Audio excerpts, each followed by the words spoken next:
This is Secrets to Win Big, your roadmap to sustained growth. Brought to you by Arjun Sen, founder and CEO of Zen Mango, top brand growth driver, and a former Fortune 500 executive who has been called one of the most marketing intelligent minds in the business.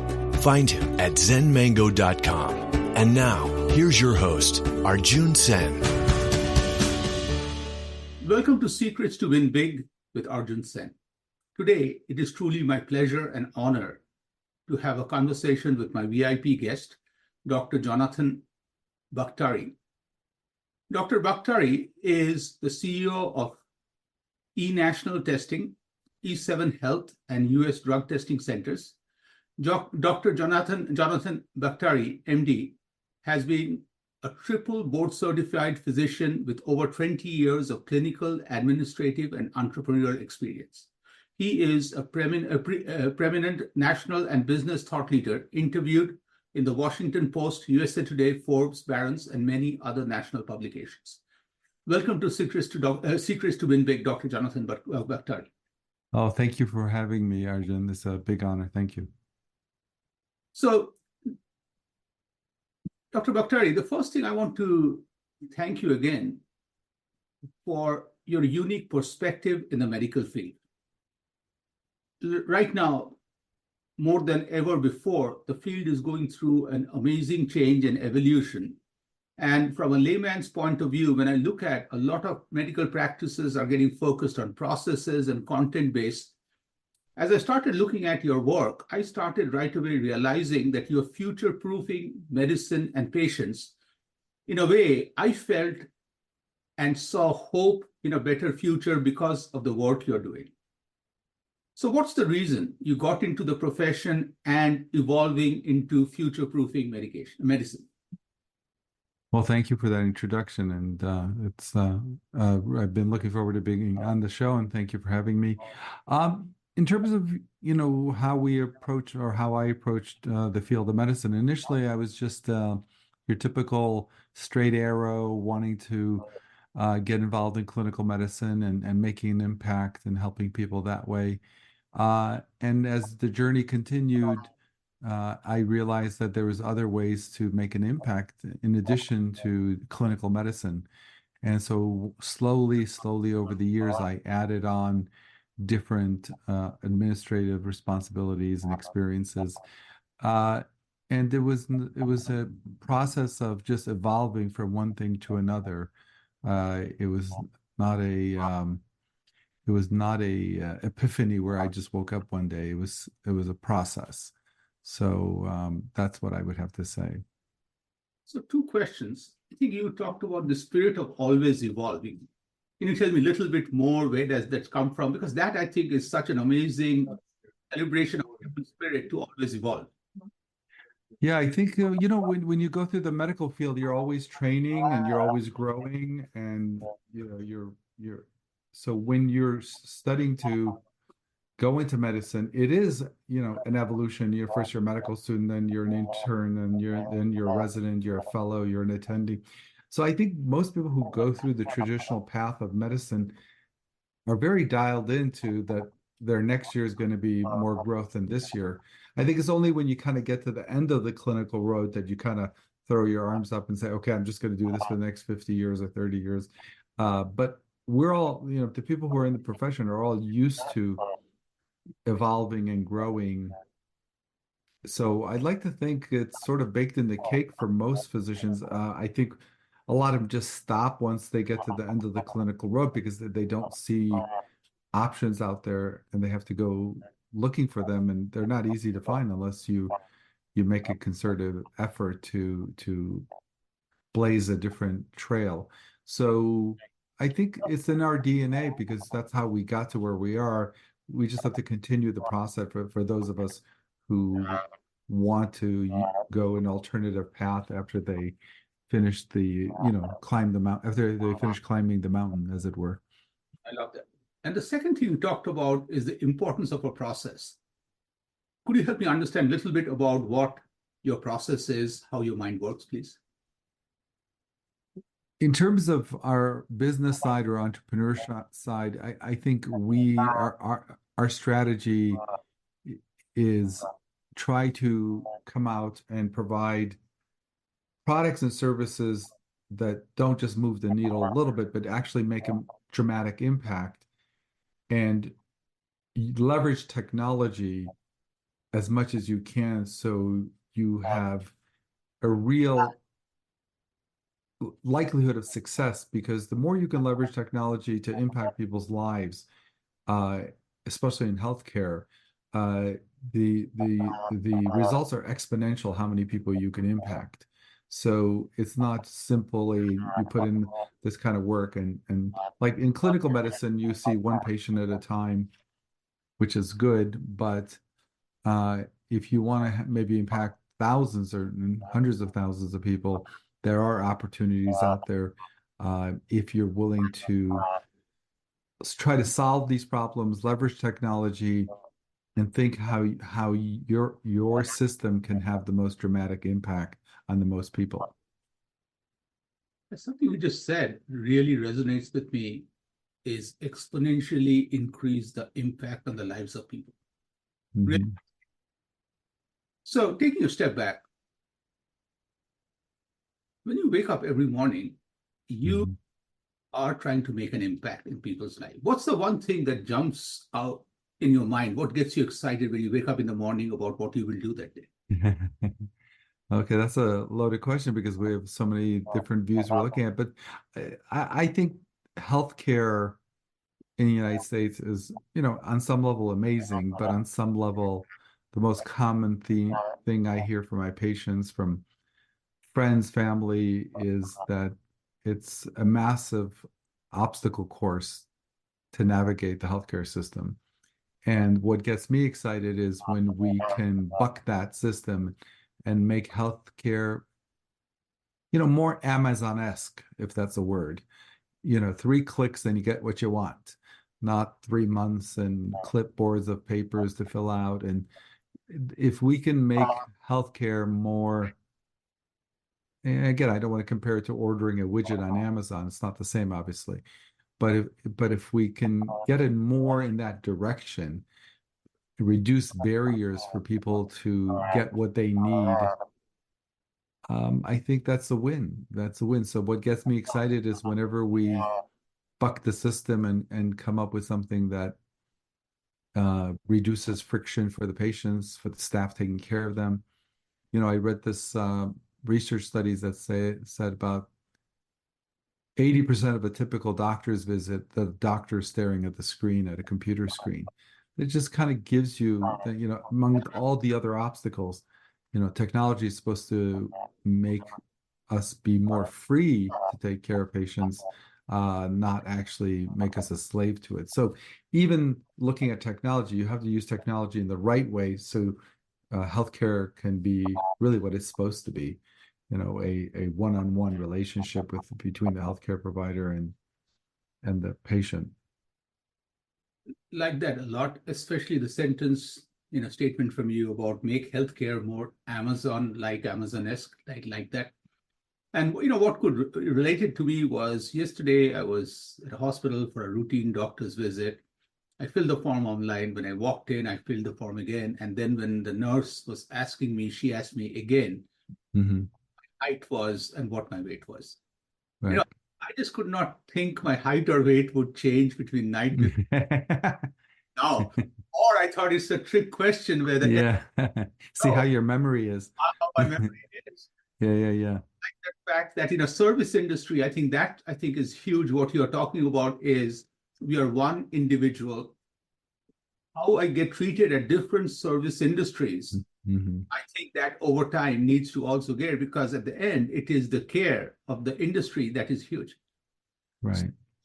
Well, I think people always tell me, other healthcare companies and doctors tell me, oh, we have a new electronic health records system that's going to revolutionize everything. And people boast about how much technology, healthcare has these days. But despite all that, despite this amazing technology, what happens when you go to a doctor's office and go to the waiting room? What do they give you? They give you a clipboard.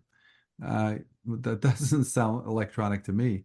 So there's something not 100% right with that. I mean, I think we've made a lot of stride in technology, but I think Amazon and other companies are eating our lunch in terms of their ability.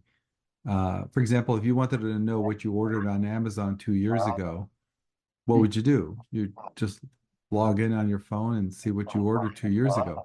If you wanted to know what test you had at the hospital 2 years ago, it's not going to be like logging on to Amazon. It's going to be a process. So I think there's a false sense that healthcare technology has really, made amazing strides in ways that other industries have.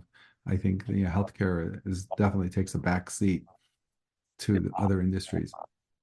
I think, maybe it has, but what you are sharing is really brilliant is from a patient point of view, I'm not seeing the leaps and bounds of making my life. So Right. that would be the next phase that is there. And I just have to take a dig or shot at the medicine profession, but I do that with a lot of lightness. This is the only profession Yes.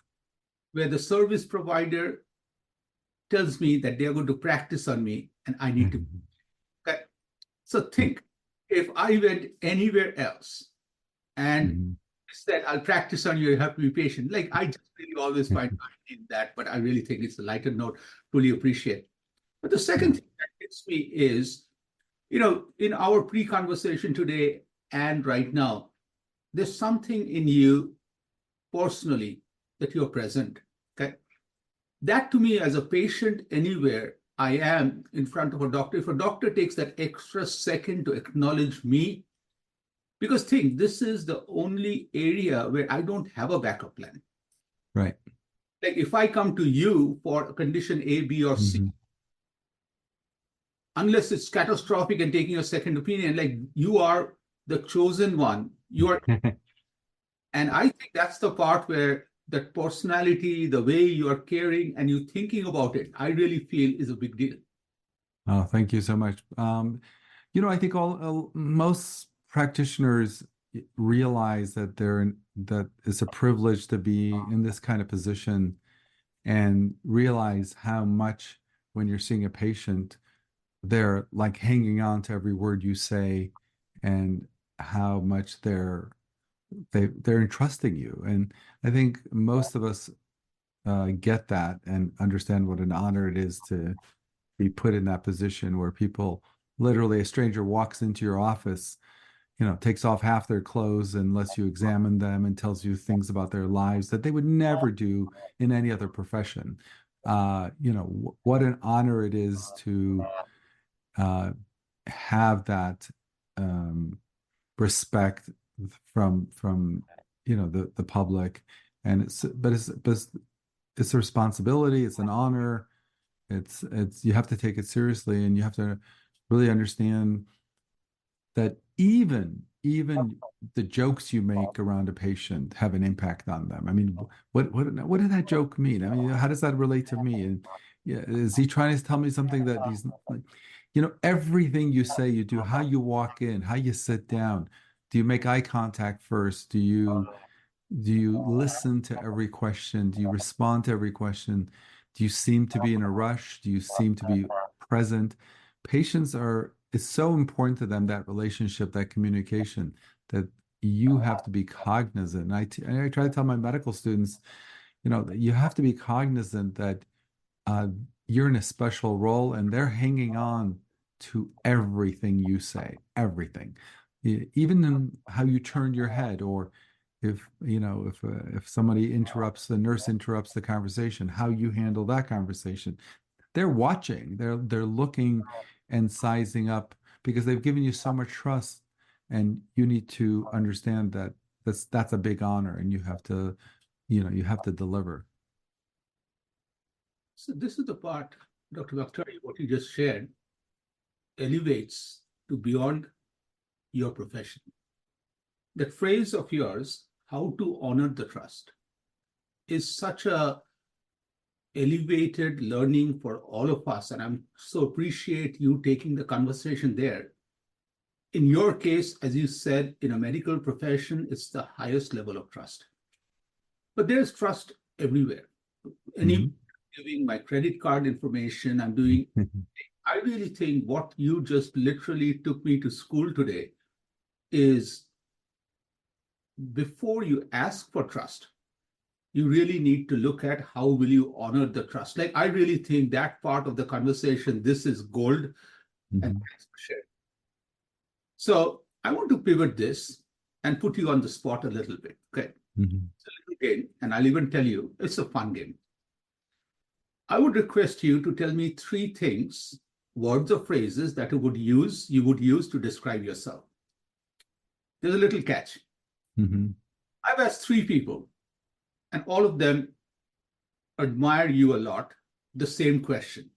So I want to ask you first, and then I really want to celebrate you to talk about what people think about you. And I really want to create a profile for our audience of who this amazing Dr.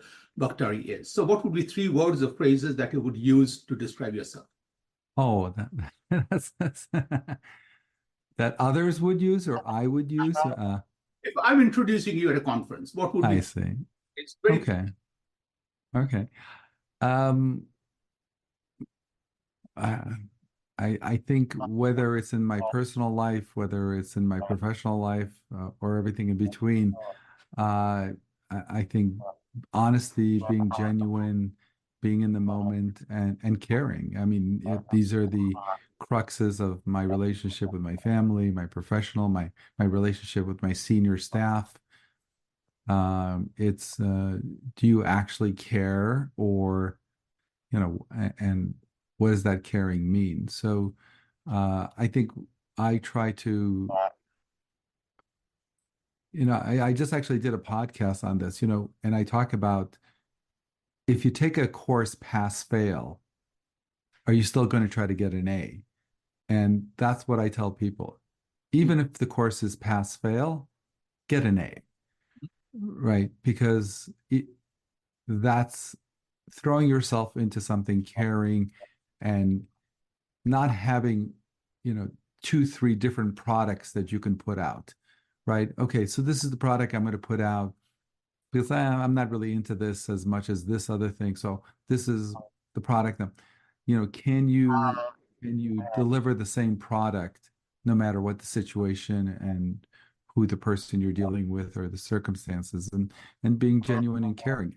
I'm not sure I'm always that. I mean, I strive to be that, and hopefully I try to get there. That's really how I have an approach. So my approach is just be present, be caring, and there is no, B product. You always give it your A product.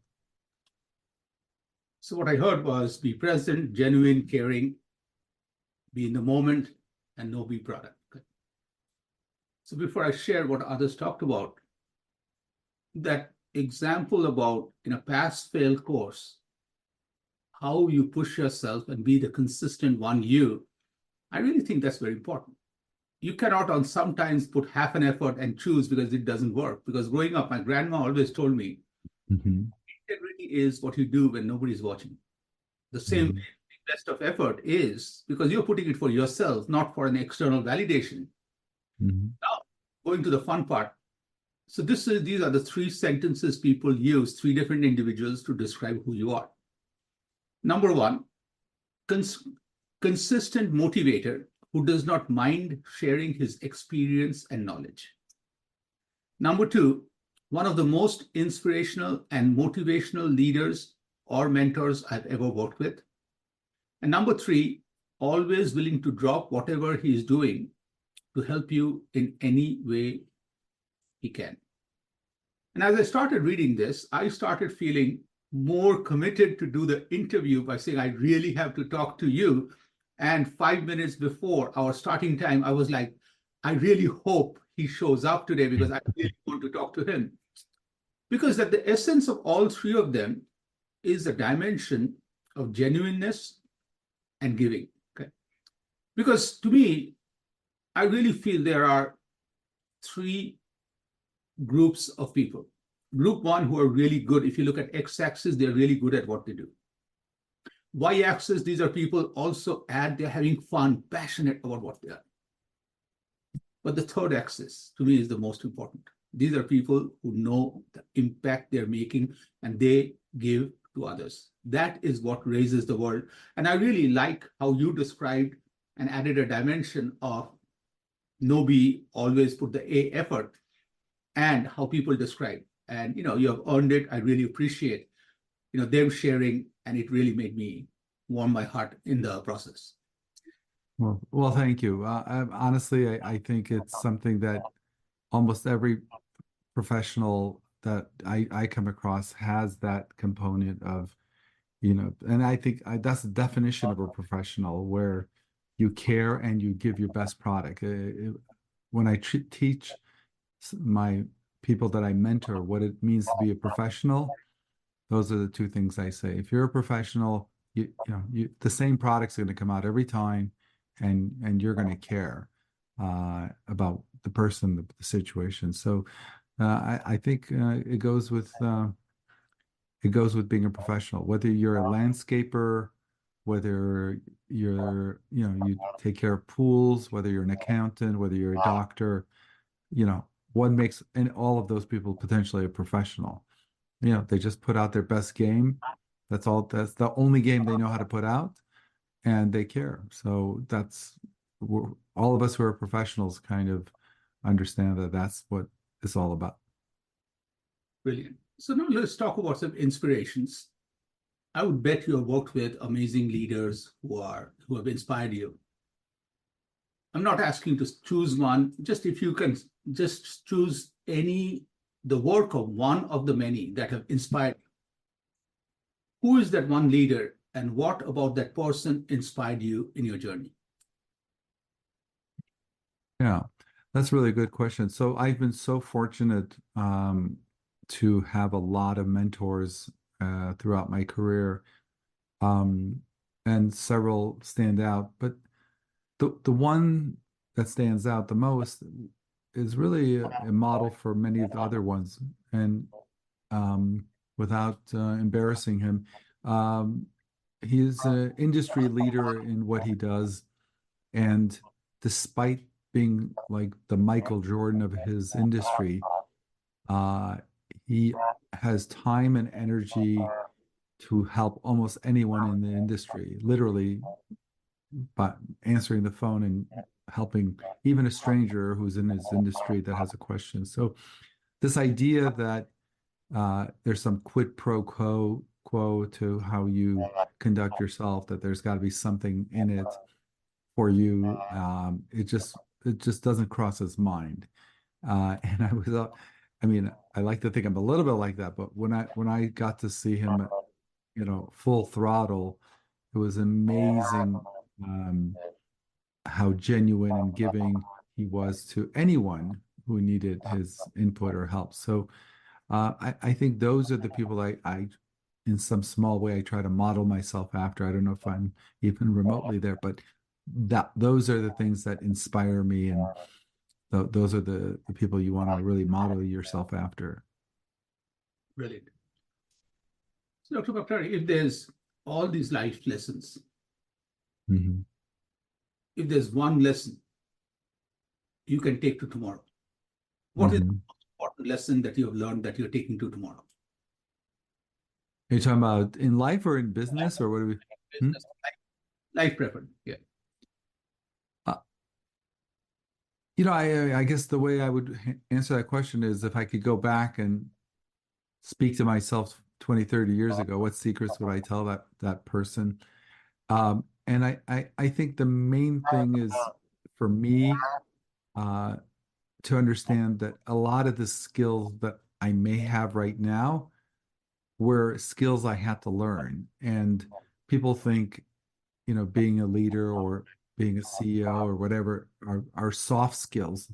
Like, you're a nice person, so you can be a CEO, you can be a leader, or people like you, or you have a good sense of humor. But you need specific skills to lead, motivate, and manage people I don't think I knew that 20, 30 years ago. I wish I did because I would have gone out and gotten them sooner. A lot of it was I had good mentors I learned from. Some was trial and error, but I didn't realize that how you motivate, how you build culture, how you hire, fire, how you instill, motivation is not a soft skill. It's like landing a 747. It's a technical skill that you need to acquire by going out and finding mentors who will teach you. The analogy I give is if I'm going to have this, if I'm going to make the same statement to 10 people in my organization, I may have to serve that same statement up 10 different ways because of who I'm talking to. I have to calibrate, my conversation because of who they are and how they process information. These are skills that I don't know I had. I'm not sure I have, totally mastered it, but the idea is to be a leader and to motivate others, go out and find mentors and actually realize these are not soft skills like just being a nice guy or, those skills are very important. You need them, but they're not going to let you do that kind of leadership. So I would say the one thing I would teach myself is leadership is a technical skill that you need on top of those things. You need to be a nice guy. You need to have a great personality. You need to be respected. You need to have good ethics, good morals, but you also need to acquire leadership skills that are very technical almost. And I think that's the part where, and some of these skills goes back to a word you used earlier, needs a process. I cannot be a leader and come and tell you amazing things. Unless I have a process for follow through, consistent all through. So to me, I really think that there are, some core soft skills that, of course, you build on. But I really appreciate what you talked about is learning from mentors and also looking at the end person. So I want to move to a very fun question. Okay. At the end of this interview, you open your email and you find an invite. The invite has put you in charge of a meeting. And this will be a meeting of an 18-year-old Jonathan, a 100-year-old Jonathan, and you. So you have the task of deciding where the meeting would happen. So I need to know where you would decide to get 18-year-old Jonathan and 100-year-old Jonathan and you together. And secondly, in that event, what would be one thing each one of them will say, the 18, you, and the 100-year-old? What would they say to me? Yeah. And first is, where would you make them meet? Where would you arrange them? Let's see. My 18-year-old, knowing when I was 18, I was a diehard baseball fan, so I would say maybe in Wrigley Field and in the bleachers somewhere.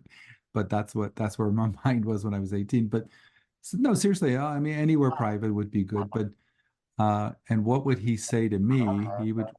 He would probably ask me, hey, is all this hard work that we're embarking on, is it going to pay off? Because when you're 18 and you're thinking about being pre-med and looking at, 13 years of studying in front of you,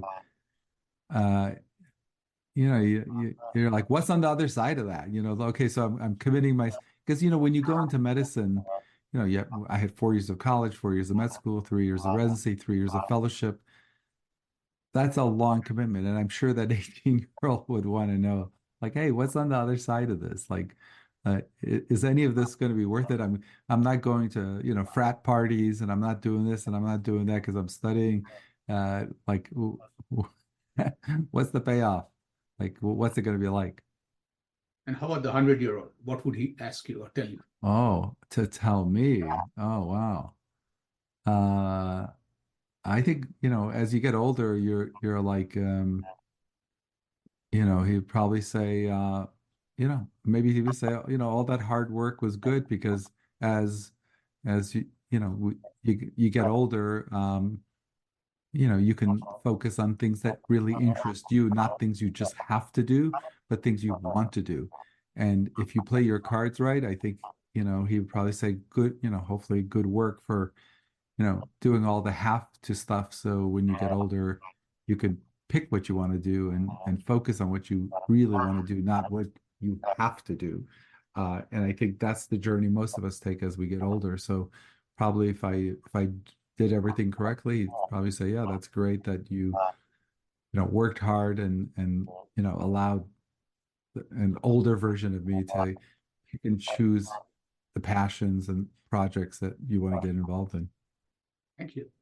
Baktari, this was an amazing conversation. Thank you for sharing from the heart. And, I had a lot of questions I had about understanding how you operate and what has made you successful, because just reading your bio, it was impressive. But getting to know who the person is, how you think, and simple things of how to honor the trust, making healthcare more Amazonic, really helps me understand. And these are universal learnings. Thank you.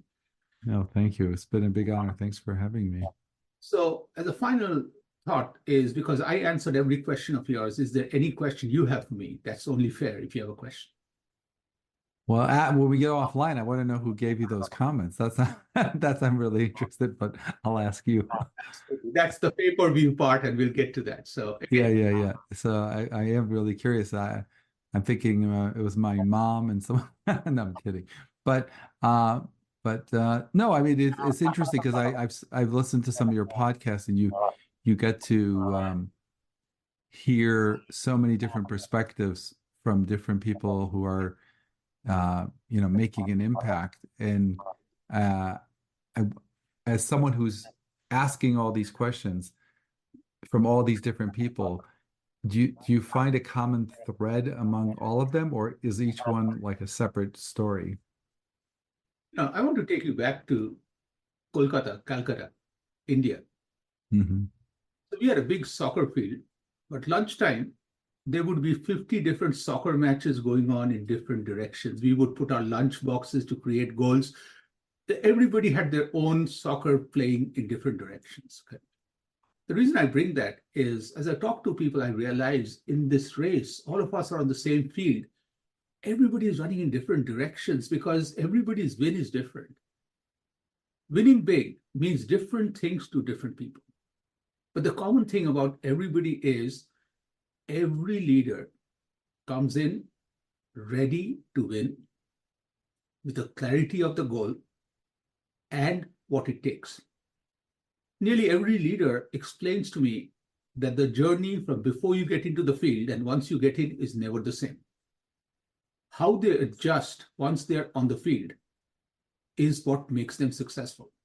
And that's what fascinates me, whether I talk to a 17-year-old entrepreneur to somebody who has just retired from an amazing nonprofit, is different paths, different goals, but it's always the heart. So, I like that. So thank you. Really appreciate this and truly an honor. Thank you again. You've been listening to Secrets to Win Big with Arjun Sen, founder and CEO of Zen Mango, top brand growth driver, and a former Fortune 500 executive who has been called one of the most marketing intelligent minds in the business. To learn more, visit www.zenmango.com. Share this podcast with your friends and subscribe wherever you like to listen to podcasts. This podcast is a part of the C-Suite Radio Network. For more top business podcasts, visit c-suiteradio.com.